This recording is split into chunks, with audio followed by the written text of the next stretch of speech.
You've got your bug-out bag. You've watched every zombie movie. You've got a plan. Here's the thing, your plan is probably going to get you killed in the first 72 hours, and you won't even see it coming. Most people think survival is about having the right gear or knowing where to go. Wrong. Survival is about recognizing the stupid shit everyone does instinctively and having the discipline to do the opposite.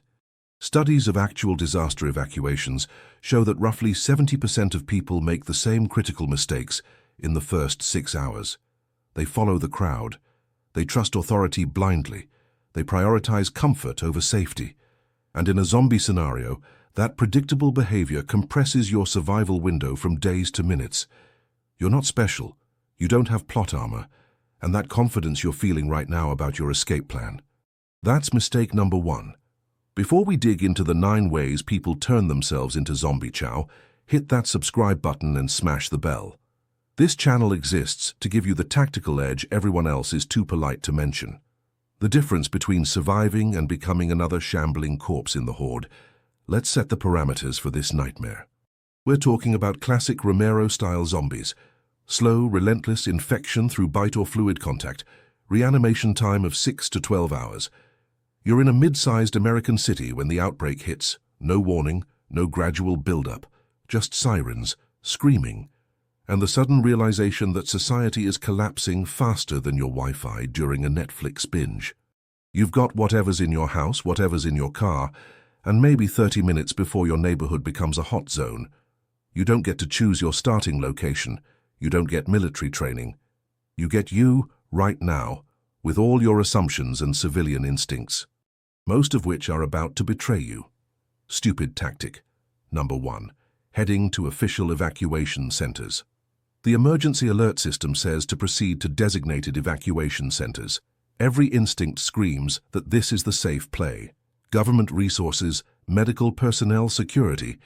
Sounds reasonable, until you realize you and 50,000 other terrified people had the exact same thought. Here's what most people don't realize about evacuation centers in a zombie outbreak.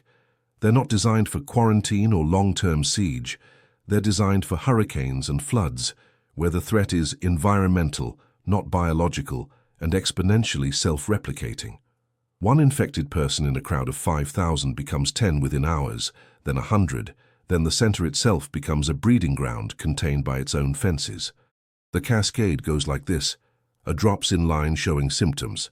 Someone yells. Panic spreads faster than infection.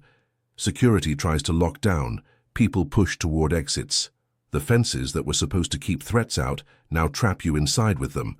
By the time you understand what's happening, you're in a crowd crush with infected mixed throughout, and your options just compressed to zero. The fix is counterintuitive and lonely. Avoid anywhere that promises safety to thousands. The math is brutal but simple.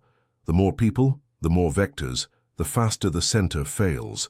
You're safer in a suburban house with good sightlines than in a stadium with 10,000 bodies and one exit strategy. Stupid tactic number 2, jumping in your car and hitting the highway. Traffic is backing up. You think, I need to get out now before it's too late. You grab your keys, fire up the engine and head for the interstate. Congratulations, you just turned your vehicle into a coffin with a radio. Every disaster movie shows the same shot. Highways crammed with abandoned cars, people fleeing on foot. There's a reason. Within 2 hours of a citywide emergency, every major artery becomes a parking lot. Fender benders turn into total blockages. People run out of gas and just leave their cars wherever they stop. And now you're trapped in a metal box, surrounded by thousands of other metal boxes, with zombies flowing between them like water finding the path of least resistance. You can't reverse out. There's a mile of cars behind you. You can't drive forward. The jam extends to the horizon. You can't maneuver. You're boxed in on all sides.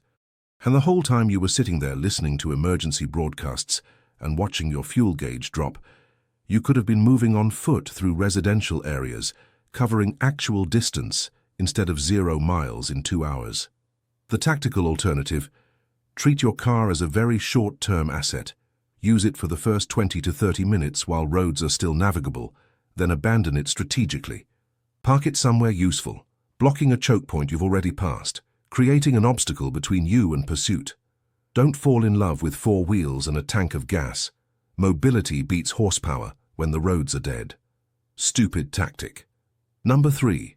Forming large groups immediately. There's safety in numbers, right? That's what every survival guide says. So you link up with your neighbors, your co-workers, maybe some randoms from the apartment complex. 20 people strong. Lots of hands, lots of eyes, lots of resources pooled together. Sounds great until you realize that coordination costs scale exponentially with group size. Here's the brutal math.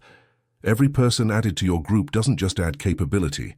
They add noise, scent, caloric requirements, decision paralysis, and interpersonal conflict. In the first 72 hours, when speed and silence are your primary survival factors, a group of 20 moves at the pace of the slowest member, makes 20 times the noise, and needs 20 times the resources. One person gets injured. Someone's kid won't stop crying. 2 people argue about which direction to go. Someone insists on going back for their cat. And while you're trying to achieve democratic consensus or enforce hierarchy on people who don't know you, the situation is evolving by the minute. That agility you needed to slip through gaps and change plans instantly? Gone. Now you're a slow-moving target that announces its presence to every threat within 2 blocks. Let's be real for a minute. The optimal group size for the initial escape phase is 1 to 4 people maximum. People you already know, who already trust your judgment, who don't need explanations or emotional processing in the critical window. You can scale up later when you've secured a defensible position and can afford the coordination cost. But in the opening chaos, large groups are anchors, not life rafts. Stupid tactic. Number 4. Making noise to create distractions. You've seen it in every movie. Throw a rock to draw zombies away, set off a car alarm as a diversion, fire a gun to make them chase the sound while you slip past.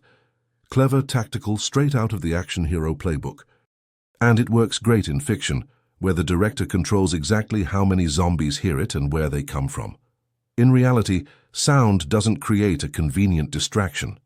It rings the dinner bell for every shambling corpse within a quarter-mile radius.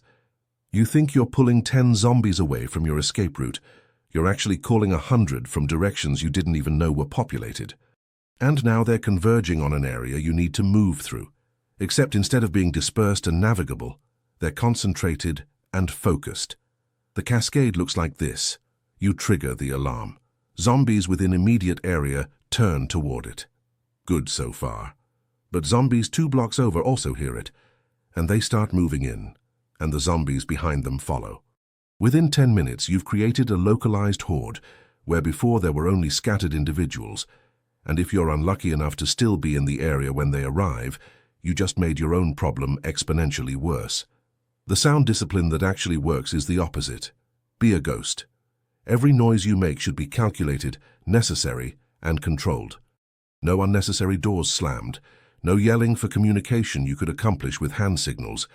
No gunfire unless you're already committed to a fight with no alternative. Silence is survival. Noise is advertisement. Stupid tactic.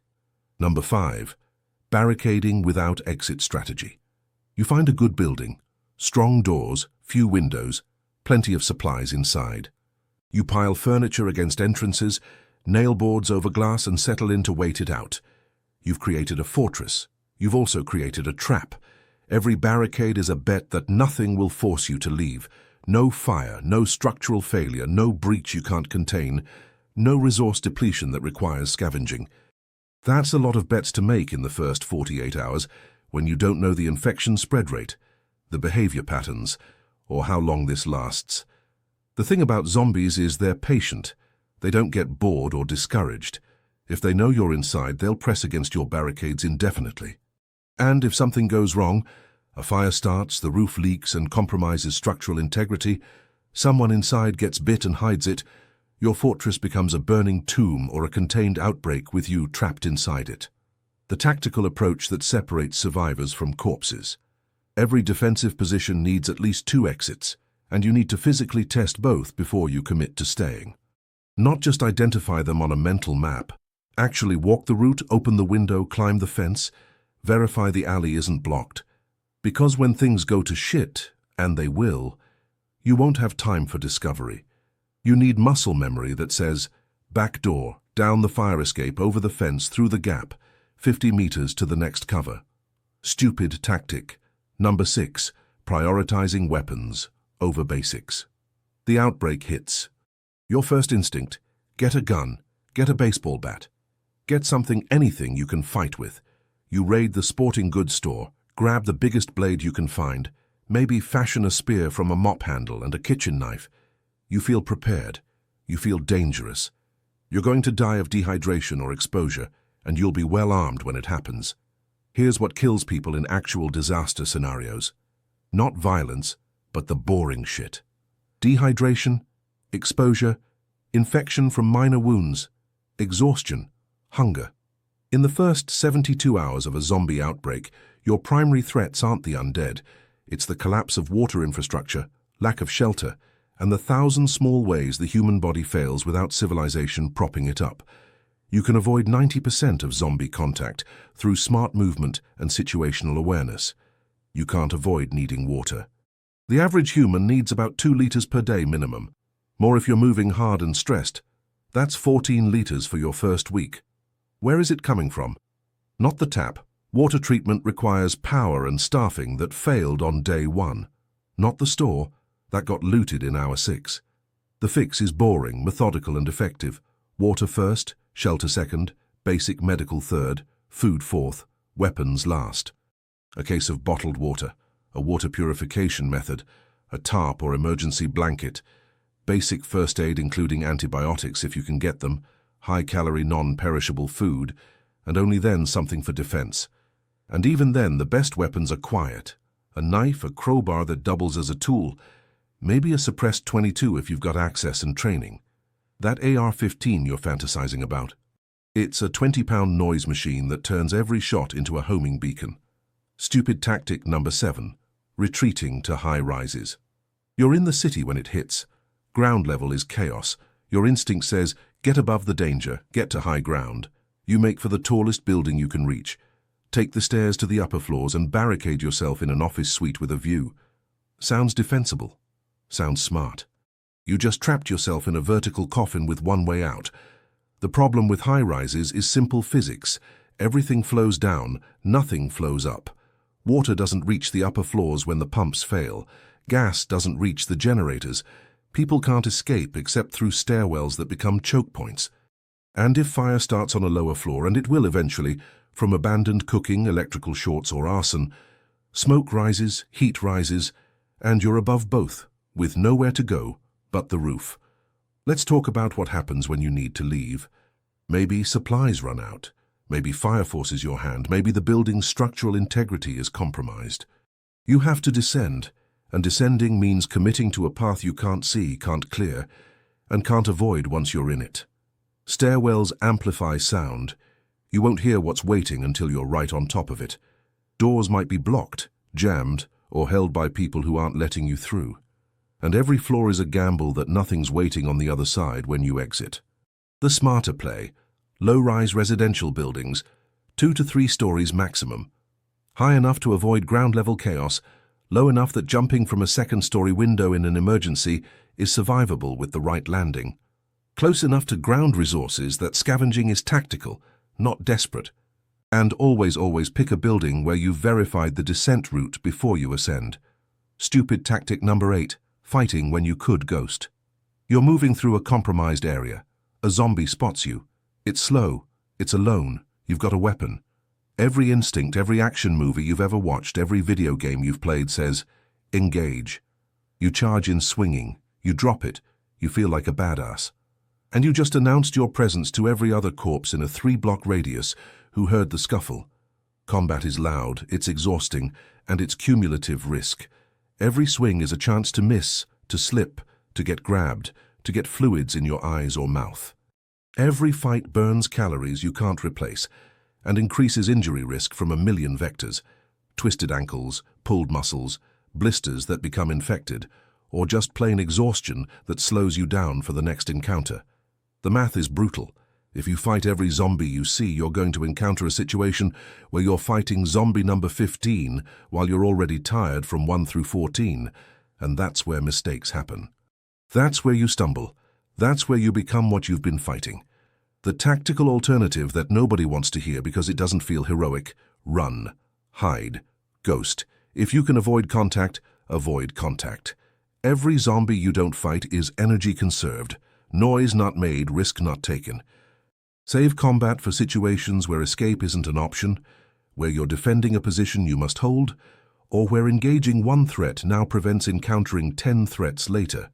But the baseline assumption should be avoidance, not confrontation. You're not the hero, you're trying to survive Tuesday. Stupid tactic number 9. Assuming help is coming. The government will restore order. The military will clear the streets. FEMA will establish safe zones. Help is coming, you just need to hold out until they arrive. This is the most seductive lie you can tell yourself, and it'll keep you pinned in a deteriorating situation until it's too late to self-rescue. Here's the thing about large-scale zombie outbreaks. The response infrastructure assumes responders themselves are immune. But if transmission is through fluid contact and everyone's vulnerable, then your rescue team is getting infected at the same rate as everyone else. Soldiers get bit, police get overwhelmed, bureaucrats flee or barricade themselves like everyone else. The cavalry isn't coming because the cavalry is dealing with its own shit. Waiting for rescue keeps you passive when you need to be active. It keeps you in place when you need to be mobile.